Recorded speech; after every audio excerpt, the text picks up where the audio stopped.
A motiváció az alapvetően egy belső késztetés egy adott cél elérésére, vagy hajlandóság valamilyen feladatnak az elvégzésére, de mindenképpen egy olyan dolog, ami belülről jön. Tehát mindig mindenki értékesít, folyamatosan értékesítési szituációban vagyunk, és az ötletet is el kell adni, és ha sikerül eladni, ő magáévá teszi ezt a dolgot, akkor természetesen szívesebben fogja megcsinálni. Nekem vezetőként nem akkor kell intézkednem, amikor zuhanó repülésben van valaki, hanem akkor, amikor lassul a növekedés üteme. Már akkor érdemes vele beszélgetnem. Mindenféle etikátlanság ugyanúgy visszafogja a teljesítményt. Aztán amit még tudnék mondani, hogy amikor átnyúlnak valakinek a feje fölött, és úgy intéznek el dolgokat, hogy nekik nem szólnak róla.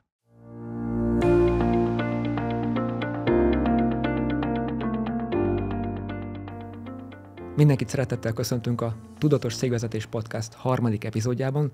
Podcastunkban olyan témákat járunk körül, amelyek kifejezetten cégtulajdonosoknak, cégvezetőknek lehetnek hasznosak abban, hogy hatékonyabbá tegyék a cégeiket. A mostani témát is így választottuk, mert hogy annál hatékonyabbak a munkatársak, minél motiváltabbak. Úgyhogy ezt választottuk a témának is, hogy hogyan tehetjük motiváltabbá a munkatársainkat. Én Havasi Ferenc vagyok, én leszek a podcast házigazdája, beszélgető társam pedig Szil Zsolt. Szia Zsolt! Szervusztok! Zsolt a Prominent Szeged Kft. Cégvezetője, trénere, tanácsadója, és így főleg a vezetőképzések kapcsán elég sok cégnek a motivációs rendszerébe, vezetői kultúrájába látott bele. Így igaz. Gondolom láttál ott, igen, cifra dolgokat is néhány helyen. Igen. Hát kapásból ugye felmerül a gondolat, hogy mi is ez a motiváció. Ezt a témát kéne legelőször körüljárnunk szerintem. De a motiváció az alapvetően egy belső késztetés egy adott cél elérésére, vagy hajlandóság valamilyen feladatnak az elvégzésére, de mindenképpen egy olyan dolog, ami belülről jön. Ugye sok helyen hallom azt, hogy használják kifejezésként, hogy motiválom az embereimet, vagy motiválom a munkatársaimat. Hát ez egy helytelen szóhasználat, mert motiválni mindenki saját magát tudja csak, hiszen egy belülről jövő dologról, késztetésről beszélgetünk. Ösztönözi természetesen tudjuk őket különböző eszközökkel, de hát ez egy más kérdés. Én azt gondolom, hogy mindenkinek vannak személyes céljai, még hogyha csak igen szerény célok is bizonyos helyzetekben.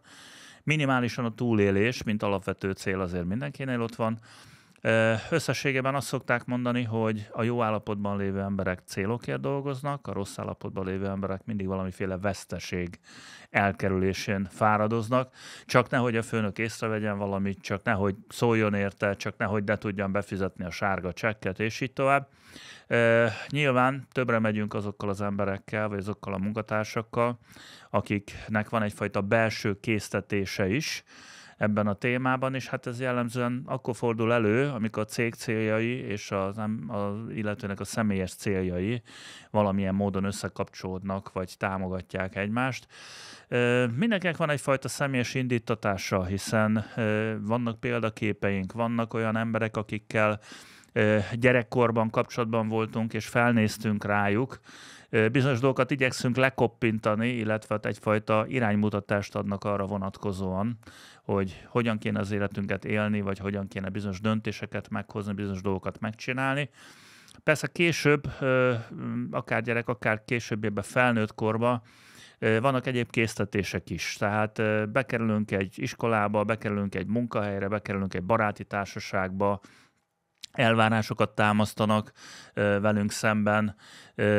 Elképzelhető, hogy egy csomó olyan gyakorlati tapasztalathoz jutunk, ami kicsit azért megváltoztatja a fókuszt, vagy más területre helyezi a hangsúlyt, de alapvetően az is elképzelhető, hogy van egy szakmai támogatónk, egy mentorunk, aki iránymutatást ad bizonyos dolgokat tekintve. Ezek az alapkésztetések.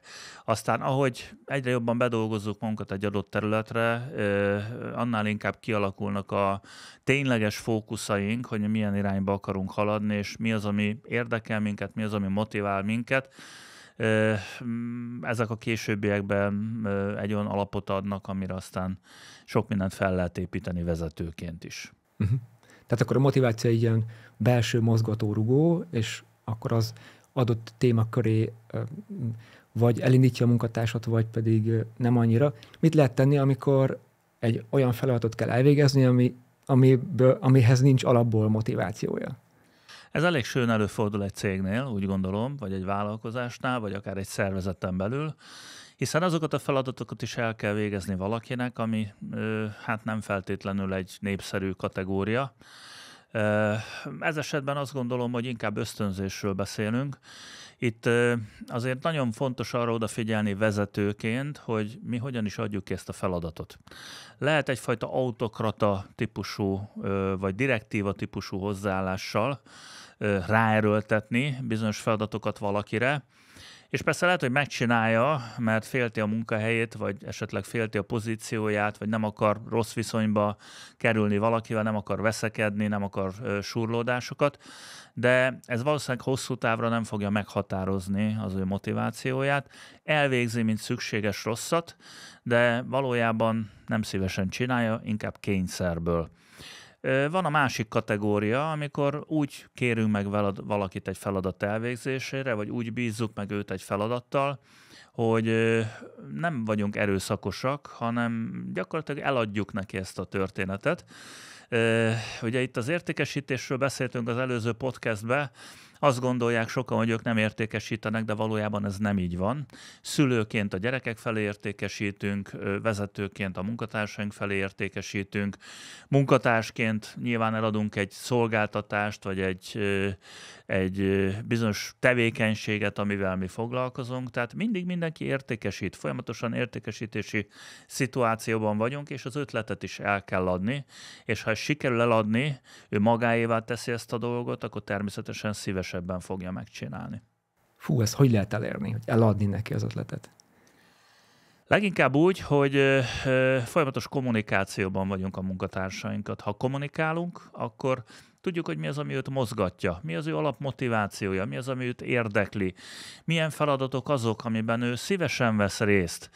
Természetesen, ha lehetőségünk van, akkor adjunk olyan feladatot neki, amiben ő szívesen vesz részt, hogyha valamit szívesen csinálok, akkor azt valószínűleg hatékonyabban és jobb kedvel csinálom, mint egy olyan munkát, amit a nyakunkba sóznak.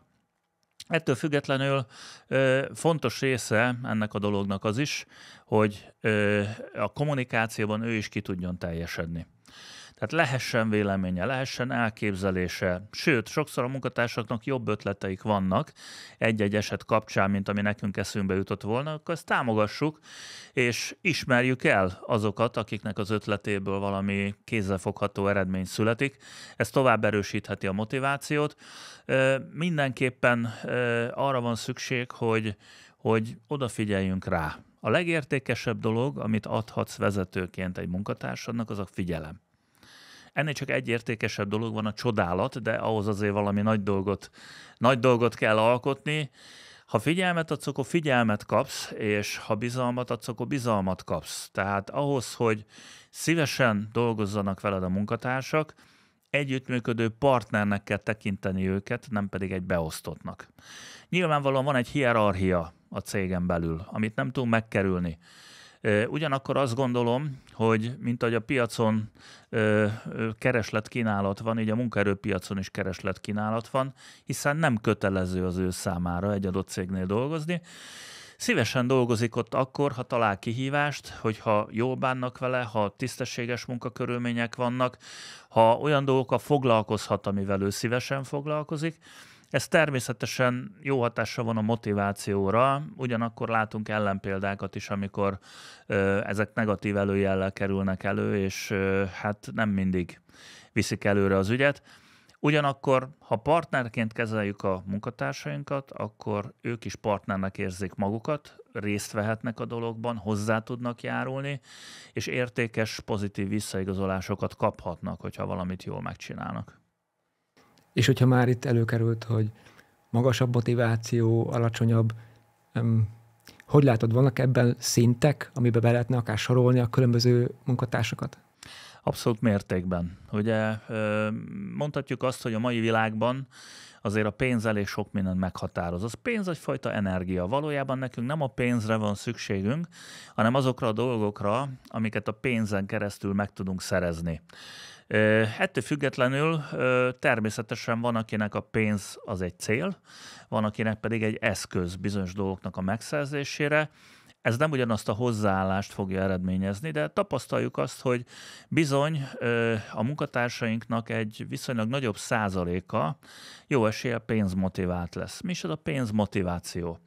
Hát alapvetően itt nem másról beszélgetünk, mint arról, hogy az elsősorban és leginkább meghatározza a számára a pénz. Szívesen vállal ő plusz munkát, ha pluszban megfizetik. Vagy szívesen vállal el egy olyan munkát, ahol jobban keres, mint egy előző munkahelyen. Mi van a pénzmotiváció fölött? Hát a pénzmotiváció fölött több is van, de induljunk ki abból, hogy annak idején a középkorban volt egy elég jól elkülöníthető része a katonaságnak, őket úgy hívták, hogy zsoldosok. Ők pénzért vívtak, pénzért mentek csatába. Valójában nem ahhoz voltak lojálisak, akitől kapták a pénzt, hanem magához a pénzhez, mert simán előfordult, hogy az egyik nap az egyik oldalon harcoltak, a másik nap meg a másik oldalon, és ott kaszaboltak, mert aki többet fizetett, nyilván őt támogatták abban az ütközetben. Hát a modern kor zsoldosai ezek a pénzmotivált emberek. Ugye a lojalitásuk az valószínűleg a csapathoz, a céghez sokkal kevesebb, vagy sokkal alacsonyabb, mint azoknak, akiknek egyéb szempontjaik is vannak. Tulajdonképpen megkülönböztethetünk ilyen szinteket. A pénzmotiváció az az alapmotiváció, hiszen mindenki akar pénzt keresni, ezzel tudjuk a ténylegesen szükséges dolgokat megszerezni, hiszen az, hogy azt mondom a boltban, hogy ilyen hivatástól szintjén dolgozom, azért még nem tudom elhozni a kenyeret, vagy a tejet, vagy a sört, vagy a bármilyen egyéb olyan árut, amit én meg akarok szerezni, ott bizony ki kell fizetni. Ugyanakkor van egy viszonylag jól behatárolható következő lépcső, ha haladunk fölfelé, ezt úgy hívjuk, hogy személyes nyereség. Mi is az a személyes nyereség? Hát egy olyan dolog, ami miatt megérheti valakinek egy adott cégnél dolgozni. Ebben lehet, hogy benne van a pénz is, de sokszor előtérbe kerülnek a pénzhez képest más egyéb dolgok. Ha tudok már annyi pénzt keresni, amennyi a normál létfenntartásomhoz szükséges, mondhatnám azt is, hogy a szükségességi szintemet ki tudom elégíteni, akkor tudok kerülni egy magasabb motivációs szintre. Mi lehet ez a személyes nyereség? Például egy olyan cég, ahol jobb munkakörülmények vannak, mint ahol én az előző kanyarban dolgoztam. Vagy lehet esetleg valamiféle tárgyjuttatás, céges autó, mobiltelefon, saját laptop, amit hazavihetek és otthon is tudom használni. Az, hogy szakmailag fejlődhetek. Szertehetek egy olyan kapcsolati tőkére, amit azáltal szerzek meg, hogy én egy adott cégnél dolgozom. Vagy 5 perc alatt gyalog is be tudok sétálni a munkahelyre, és nem Pestre kell feljárnom nap mint nap dolgozni, hanem mondjuk Szegeden, vagy Salgótarjánban, vagy akár Pécsen, ahol lakok, ott is ugyanúgy helyben megtalálom a számításomat. Egy olyan helyen, ahol megfelelő kihívással járó munkát tisztességes fizetésért tudok végezni. Vagy egy jó munkaidőbeosztás, ugyanúgy lehet személyes nyereség. Az, hogy viszonylag kiszámítható, hogy én mikor kezdek és mikor végzek, és még tudok menni a gyerekért az óvodába, ez is lehet egy fontos szempont. Vagy ugye a Covid hozta ezt a home office-os működési mintát, ami sok területen bevált, és azóta is használják, vagy teljes egészében, vagy részben. Látunk olyanokat, akik mondjuk heti 2 napot home office-ban vannak, a többi napon meg benn vannak a munkahelyen. De ugyanúgy lehet személyes nyereség a hatalom. Bár ezt sokan félreértik, mert azt gondolják, hogy a hatalom azt jelenti, hogy ugráltathatok másokat, vagy én adhatok ki utasításokat. Valójában a tudás a hatalom. A hatalom azt jelenti, hogy jobban értek hozzá, mint a többiek, és ha bármi kérdés van, akkor hozzám fordulnak. De lehet a karrier lehetőség is egyfajta személyes nyereség. Vagy az, hogy egy olyan cégnél dolgozok, aminek neve van a piacon, és jó a megítélése. Ez szintén egy fontos dolog. Vannak úgynevezett presztízs cégek, ahol rangot jelent dolgozni. Ez mind a személyes nyereség kategóriája. Ez nem azt jelenti, hogy én nem akarok pénzt keresni, hanem azt jelenti, hogy már valószínűleg tudok annyi pénzt keresni, hogy előtérbe kerülhetnek ezek a dolgok, amiről az előbb beszéltünk. Ezeket jól látni, mert ezek külön szempontok, amiket nem mindig veszünk figyelembe a pénz mellett. És van-e még e fölött is? Természetesen van. A következő szint az a hivatástudat. Ugye a hivatás az egy minőségi pluszt fejez ki a magyar nyelvben a munkához képest. Ha valaki hivatásának tekinti azt, amit csinál, akkor ő azt imádja csinálni. Személyes elkötelezettséget vállal azért a dologért. Nem csak a pénzért, meg nem csak egyéb előnyökért, hanem akár a szakmai kihívásért, vagy a sikerélményért is hajlandó dolgozni. Természetesen, ha nincs tisztességesen megfizetve, vagy nem korrekt az elszámolás, akkor visszazuhanhat a pénzmotiváció szintjére, de ezek az emberek általában rendkívül elkötelezettek, sokkal többet hajlandók tenni a célok megvalósítása érdekében, mint az alsóbb szinten található emberek. És volna még e fölött is? Igen, van még egy. Ezt hívhatjuk tulajdonosi szemléletnek is, mi ezt egyébként a magától értetődő kötelesség szintjének hívjuk. Tulajdonképpen ez az a szint, ahol az ember már nem mérlegel. Tudja, hogy szükség van rá, és csinálja. Nem azért, mert jön a főnök és ellenőriz, meg majd számon fog kérni, hanem azért, mert ő maga várja el saját magát ezt a jó teljesítményt, és hát ő érezné kényelmetlenül magát akkor, hogyha nem olyan minőségű munkát adnak ki a kezéből, amit saját magától elvár, vagy amit tőle elvárnak. Ez azt jelenti, hogy ő nem foglalkozik személyes intrikákkal, nem foglalkozik különösebben azokkal a dolgokkal, amik nem rá tartoznak, ő azt csinálja jól, amire szükség van. De ez az a típus, aki, hogyha mondjuk télen délután hamarabb sötétedik, és elindul haza a munkaidő után, lenne az udvaron, be akar ülni az autóba, és fölnéz, és látja, hogy égve maradt a villany, akkor nem legyint egyet, és azt mondja, hogy majd holnap lekapcsoljuk, hanem kiszáll az autóból, kiriaszt, fölmegy, lekapcsolja a villany, sőt, lehet, hogy még a fűtést is lejjebb tekeri. Bár nem személy szerint az ő zsebére megy ez a történet, de valószínűleg belátja azt, hogyha a cégnek korlátozottabbá válnak az anyagi lehetőségei azáltal, hogy pazarolunk, akkor egy csomó olyan dologra nem tudunk költeni, ami mindannyiunk számára hasznos lenne. És vajon hogy lehet detektálni azt, hogy ebben a rendszerben melyik szinten van valaki? Hát oda kell figyelni. Leginkább a kommunikációjáról látom. A pénzmotivált ember miről beszél? Leginkább a pénzről. Hol mennyit lehet keresni, mikor emelik a fizetést, marhára szokta érdekelni, hogy kinek mennyi a fizetése. Tehát ezek szintén lényeges kérdések, és bármiről beszélsz vele, nagyon rövid idő alatt a pénznél fogsz kiukadni. A személyes nyereség szintjén ott leginkább arról beszélnek az emberek, ami miatt ő ott van azon a szinten. Hogyha a személyes fejlődés lehetősége, akkor arról. Ha karrier lehetőség, akkor arról. Ha a kapcsolati tőkének a fejlődése miatt van ott, akkor arról. Ha neki a céges autó fontos, akkor arról. Arról beszél, ami valójában őt motiválja. Ugyanez igaz a hivatástudat szintjén is. Ott a szakmai kihívásokról beszélnek. Vagy esetleg az ügyfelekről beszélnek, vagy hogy jól sikerült a projekt, amire büszkének lehet lenni.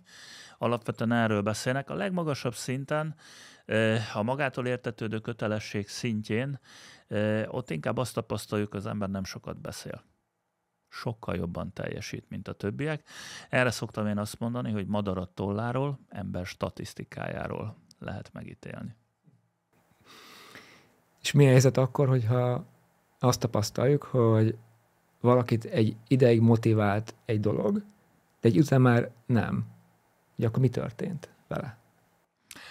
Mindenkivel előfordulhat, hogy ha egyre több gyakorlatot szerez valamiben, akkor egy idő után már nem akkora kihívás neki ez a történet, mint az elején volt. Ugye, mint a magasugrónál. Ott folyamatosan emeljük a lécet. Ahogy fejlődik, egyre komolyabb célokat tűz ki maga elé. Ugye itt két hibát lehet elkövetni, ha vagy túl alacsonyra rakjuk a lécet, vagy túl magasra. Az alacsony léc nem fogja érdekelni, mert számára nem kihívás. Ha túl magasra rakjuk, akkor meg nem hiszi el magáról, hogy ő képes egyszer annyit fejlődni. Ugyanez van egy munkatársnál is. Akkor, amikor felveszünk egy új munkatársat, és ő elkezdi bedolgozni magát abba a pozícióba, akkor viszonylag kényelmes helyzetben vagyunk vezetőként, hiszen ő fejlődni akar, meg akarja tanulni. Minél több mindent megtanul abban a pozícióban, arról a területről, annál inkább tud kapásból reagálni, sőt, annál inkább előkerül a rutin, és elkezd a rutin működtetni a dolgokat. Amikor a rutin átveszi az irányítást, akkor viszont csökken a figyelem, csökken a koncentráció, egyre kevésbé fogja érdekelni ez a dolog, mondhatnám azt is, hogy már unja, és ilyenkor láthatóan a hozzáállás is változik, a motiváció is visszaesik. Vezetőként nekünk leginkább ezt kell észrevennünk. Hát ilyenkor mit tehetünk? Hát két dolgot. Vagy képezzük az embert, és akkor az újabb információk hatására megint talál izgalmas feladatokat, izgalmas célokat, jó kihívásokat, ami számára opció lehet. Vagy lehet az is egy alternatíva, vagy egy választási lehetőség, hogy esetleg egy más pozíciót kap, vagy plusz feladatokat kap, ami magas szinten tartja az ő motivációját. Nem biztos, hogy kapásból el kell venni tőle a feladatot, hiszen ha ő ezt már rutinszerűen is nagyon hatékonyan tudja csinálni, akkor lehet, hogy fel annyi idő alatt csinálja meg, mint bárki más a cégnél. Ha meghagyjuk neki azt a feladatot, de van olyan feladat, ami magas szinten tartja a motivációját, az szintén lehet egy ilyen helyzet. Persze előfordult az is, hogy nagyobb feladatok megvalósítására is alkalmasnak látjuk az illetőt, és akár egy vezetői pozíciót, vagy egy nagyobb kihívással járó feladatot is tudunk neki ajánlani. Tehát akkor mindig érdemes figyelni, hogy legyen kihívása mindenkinek. Így van. És mi van akkor, ha azt érzékeljük, hogy a cégen belül már nincs olyan kihívási szint, ami őt kielégíteni? Hát ez az a helyzet, amikor valószínűleg el fogjuk őt veszíteni, tehát ez csak idő kérdése. Kétféle hozzáállás, vezetői hozzáállás létezik ebben a témában. Van az a nekem kevésbé szimpatikus hozzáállás, amikor valaki azt mondja, hogy hát mennyi időt, energiát, pénzt áldoztunk rá, és hát most a szemét itt hagy minket. Vagy mondhatjuk azt is, hogy amíg itt volt, addig tisztességesen dolgozott, és nekünk termelt. Én ezt a másodikat egy támogatandóbb vagy szimpatikusabb gondolatnak tartom. Számoljunk le azzal az elképzeléssel, hogy mindenki tőlünk fog nyugdíjba menni. Valószínűleg ez nem így lesz.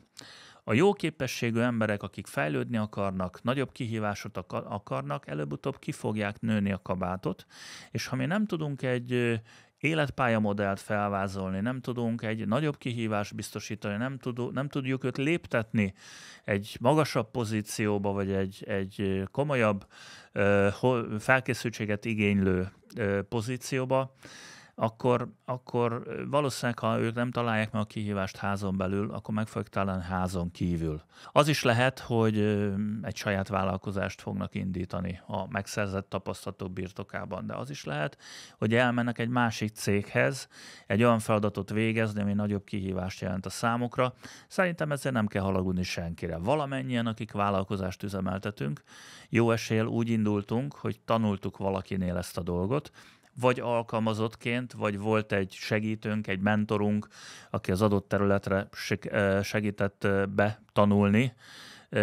Szerintem az egy teljesen természetes dolog, hogy valaki fejlődni akar, többet akar, alkotni akar, létrehozni akar dolgokat. Ez egy alapkésztetés, ez már kicsi gyerekkorban megvan, amikor a gyerek elkezd játszani az építőkockával, és egyre szebbet és egyre jobbat épít. El fog jutni előbb-utóbb arra a pontra, ahol már nem tud szebbet és jobbat építeni annyi építőkockából, és akkor kell valami más játék. Ugyanez van a felnőttekkel is. Nekik is kell valami más játék. Ha mi tudunk házon belül biztosítani erre lehetőséget, akkor nyerők vagyunk, és akkor meg tudjuk tartani hosszabb távon is a munkatársat. Ha nem tudunk, akkor elveszítjük. Pont ezért szoktam azt mondani, amikor munkatárs kiválasztásról beszélgetünk, hogy soha ne a raktárost keressük, hanem azt a raktárost keresünk, aki most jól el tudja végezni a raktárban a logisztikai feladatokat, de lehet, hogy később raktárvezetőt tudunk belőle csinálni, vagy esetleg egy logisztikai vezetőt tudunk belőle csinálni. Nem az ügyintézőt keressük, vagy nem a bolti eladót keressük, hanem a későbbi értékesítőt keressük. Esetleg a későbbi területi képviselőt keressük, vagy akár a későbbi kereskedelmi vezetőt keressük. Tehát ha ezt a nézőpontot vesszük fel, akkor sokkal tovább meg tudunk tartani egy értékes munkatársat. Persze akkor igaz ez, hogyha tudunk neki megfelelő szakmai támogatást és elegendő kihívást biztosítani. Tehát akkor egész perspektívát érdemes, vagy abban érdemes gondolkodni. és mik azok a tényezők esetleg, amelyek nem támogatják a motivációt, hanem inkább visszavetik, a demotiválók? Hát többet is tudok mondani. Alapvetően az embereknek nagyon nagy az igazságérzete, és ha valamilyen dolog történik, amit ők nem tartanak korrektnek, vagy nem tartanak tisztességesnek, akkor befeszülnek, és elkezd csökkenni a motiváció. Ugye a demotiváció az az állapot, amikor a motiváció csökken. Például, hogyha nem tisztességes az elszámolás anyagi értelemben, vagy levonunk úgy a fizetésükből, hogy szerintük nekik járt volna az a fizetés. Tehát alapvetően a teljesítménnyel, meg ennek az ellentételezésével vannak így az egyensúly tekintetében problémáik. Aztán nagyon komolyan vissza tudja vetni valakinek a teljesítményét, hogyha bármiféle etikátlanságok történnek a cégen belül. Ez teljesen mindegy, hogy a vezető részéről történnek meg ezek, vagy a munkatárs részéről történnek meg ezek. Alapvetően ezek a helyzetek azok, amik egyfajta visszahúzódást okoznak a másik oldalon, hiszen megtesznek dolgokat, amiket nem kellene megtenni, vagy nem tesznek meg dolgokat, amiket meg kellene tenni. És ha ezek sűrűn előfordulnak, akkor magyarázkodni kell, önigazolásokat kell gyártani, elkezdjük áthárítani a felelősséget, vagy azt mondjuk, hogy ezt mindenki így csinálja, és általánosítunk. Előbb-utóbb el fogunk jutni a gyűlöletig, vagy el fogunk jutni addig, hogy már nem annyira szívesen megyünk be, már nem annyira szívesen beszélgetünk azzal az emberrel, aki ellen mi elkövettünk valamit, és itt a mulasztások, például, hogy elfejtettem átadni egy üzenetet, ez ugyanúgy okozhat problémát, mint hogyha valaki belenyúl a kasszába. Tehát mindenféle etikátlanság ugyanúgy visszafogja a teljesítményt. Aztán amit még tudnék mondani, hogy amikor átnyúlnak valakinek a feje fölött, és úgy intéznek el dolgokat, hogy nekik nem szólnak róla. Például intézkedek a csoportvezetőm helyett, és én ott az ő kollégáival rendezek le úgy egy dolgot, ahogy esetleg nem kéne. Hát lehet, hogy olyan érzése lesz, mintha leváltanám. Ugyanez fordítva is igaz, mert ugye avval, hogy intézkedek helyett, avval csökkentem a tekintélyét, de ugyanúgy csökkentem a tekintélyét azzal, hogyha hagyom, hogy az ő beosztottjai jöjjenek ő rá panaszkodni hozzám. Ha én erre vevő vagyok, akkor előbb-utóbb ilyen kétkulacsos politika lesz ebből, és ez a bizalomnak a rovására fog menni, ami azt gondolom, hogy semmilyen szinten nem jó ezen a területen. Hogy érdemes erre reagálni, hogyha mondjuk például jönnek hozzánk a beosztottunk beosztottja panaszkodni? Hát én akkor megkérdezem, hogy ki a te főnököd. Mert ha ő a főnököd, akkor beszéld meg vele. Ha netán nem tudod megbeszélni, akkor gyertek ide mind a ketten, és beszéljük meg 3-asban. De semmiképpen nem a háta mögött intézem. Mert azon túl, hogy csökkentem a tekintélyét, azon túl neki lesz egy olyan érzése, hogy elvettem tőle azt a játékot, amivel ő játszik, hiszen neki odaadtam egy területet, az ő felelőssége azokat a munkatársakat irányítani, ő határozhatja meg, hogy mit és hogyan akarott megcsináltatni, elvégeztetni. Ha én ebbe folyton belenyúlok, akkor lesz egy olyan érzése, hogy ő rá nincs szükség. Ugyanilyen problémákat tud okozni az is, hogy ha azokkal foglalkozunk többet, akikkel rengeteg probléma van. Ez a meg nem térülő befektetés kategóriája. Tehát most én azt mondom, hogy ha lenne mondjuk 3 hold földünk, és akkor az egyik hold, mind a 3-ra kukoricát vetnénk, és az egyik gyönyörűen kikel. Ilyen vastag szárai vannak, életképes a történet. A másiknál azt mondom, hogy egy ilyen átlagos, vagy épp hogy átlagos kategória az egész vetemény. A harmadiknál meg csak minden 5. kelk, és Isten igazából ilyen szerencsétlen az egész történet. Nekem meg van annyi műtrágyám, hogy 1 hektárra tudok szórni, akkor melyikre fogom rászórni? Hát nyilván nem arra, amelyeket inkább ki kéne kapálni. Arra fogom rászórni, ami a legnagyobb terméshozamot fogja nekem hozni. Tehát a jól teljesítőket érdemes támogatni, mind anyagilag, mind erkölcsileg, és itt a dicséret, meg a pozitív visszaigazás ugyanolyan fontos, mint az anyagi értelemben vett elismerés, és azokat, akik nem teljesítenek, vagy azokat, akik nem hajlandók normálisan végezni a feladatukat. Természetesen velük is beszélgetnünk kell, és őket is kezelnünk kell, de az időm javarészét nem rájuk fogom szánni. Biztosítom a megfelelő munkafeltételeket, biztosítom a szakmai támogatást, és határidőket adok bizonyos elvárásokkal. Ha ezeket át tudják ugrani, akkor van miről beszélni, ha nem tudják átugrani, akkor sajnos keresünk helyettük valaki mást. Mondhatnám azt is, hogy múlt időbe helyezzük őket, és minőségi cseréknek kell következnie. Mindig az lesz a megtérülő befektetés egy vezető számára, ha jól teljesítőket támogatják, nem pedig a gyengén teljesítőket, mert a gyenge teljesítmény támogatásával ugyanúgy gyenge teljesítményt fogok kapni, és kidobunk egy csomó időt, energiát, pénzt az ablakon. Ami még szintén egy fontos dolog lehet, hogy nem mindegy, hogy milyen szituációban mit, hogy reagálunk le. Persze vannak helyzetek, amikor valaki nem úgy teljesít, vagy nem vagyunk megelégedve, de ezt mindig szigorúan 4 szem közt intézzük. Nem a többiek előtt tárgyalom ki. Pláne nem kritizálom, nem értékelem le, mert ha ezt teszem, akkor tulajdonképpen egy méltánytalan helyzetbe hozom, tulajdonképpen egy megalázó helyzetbe kerül, amiből aztán később nagyon nehéz lesz kikeveredni. Úgyhogy ha kritikát kell megfogalmazni, vagy kezelni kell egy olyan problémát, ami nyilvánvalóan a rossz gyakorlatból, vagy az esetlegesen nem megfelelően elvégzett tevékenységből származik, akkor ezt azért 4 szem közt szoktuk intézni. És mennyire függ össze demotiváltság, vagy motiváció és a fluktuáció? Hát mondhatnám azt is, hogy direkt összefüggés van, hiszen leginkább azokat az embereket veszítjük el, akik már elvesztették a motivációjukat, akiknek már nincs kedve bejárni, akik már nem érzik jól magukat a csapatban, akiknek már nem jelent kihívást az a feladat, amit éppen csinálnak.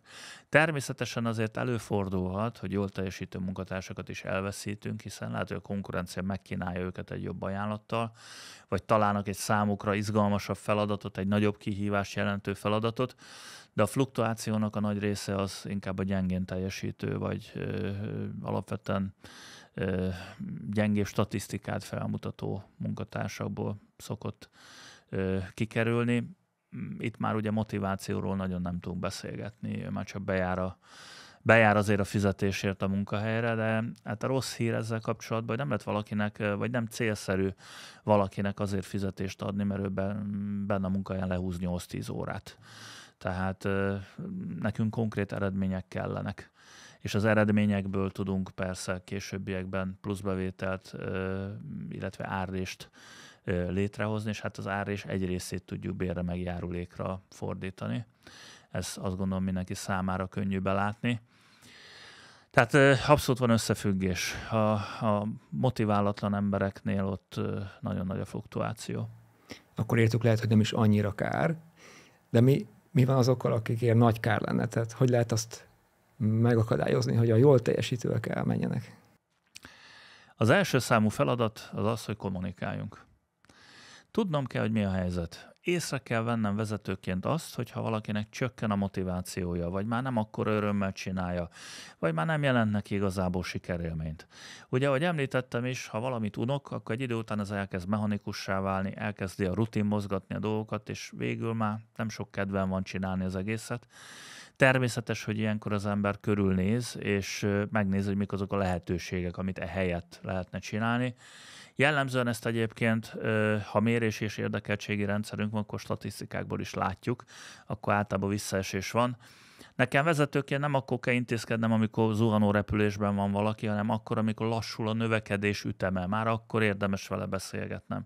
Ha mi folyamatosan kommunikációban vagyunk, akár személyes beszélgetések, munkaebédek, meetingek, egyéb más dolgokon keresztül, akkor mi ezeket érzékeljük. Vannak jelek. Már nem néz a szemembe, félrenéz, már különösebben nem akar részt venni a közös rendezvényeken, nem annyira lelkes, amikor egy új feladatot bízunk rá, panaszkodik bizonyos munkatársaknak arról, hogy neki milyen sérelmei vannak, vagy miért nincs kedvük megcsinálni.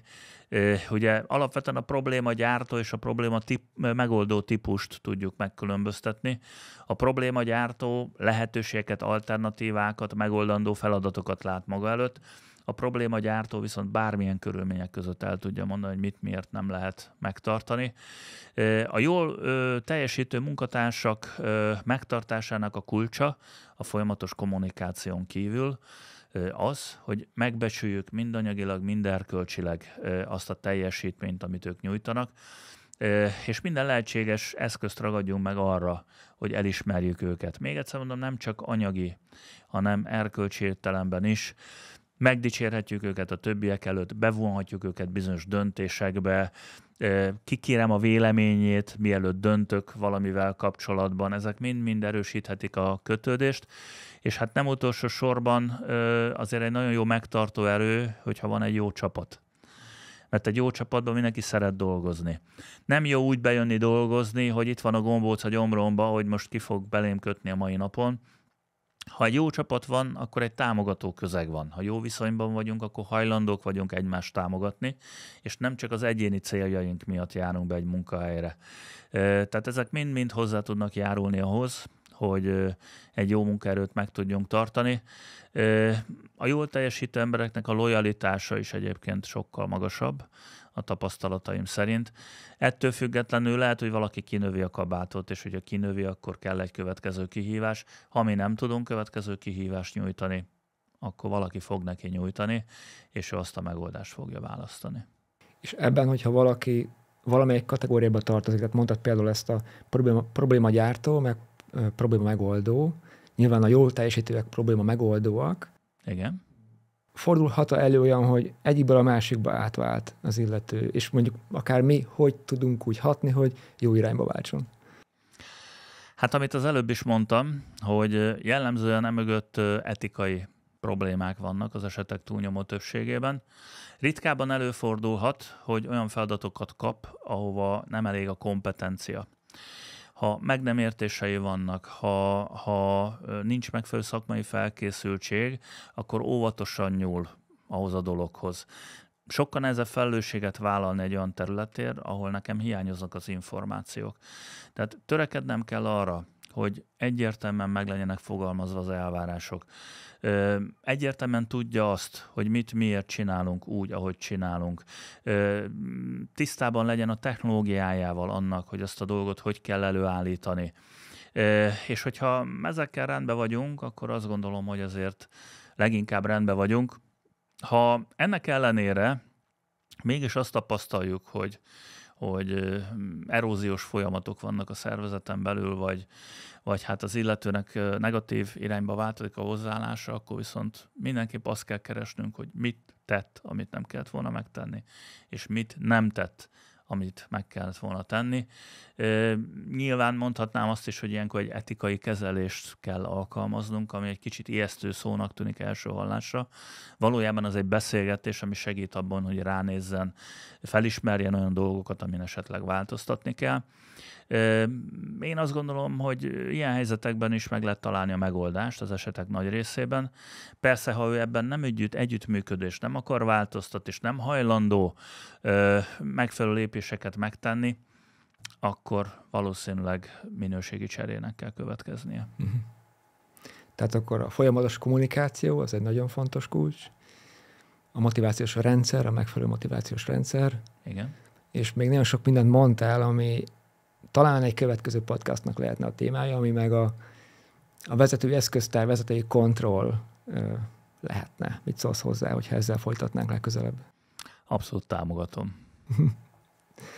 Köszönjük szépen, hogy velünk tartottatok. Ha hasznosnak találtátok, akkor lájkoljátok, iratkozzatok fel a csatornánkra, hogy a következőben is találkozhassunk. Sziasztok! Sziasztok!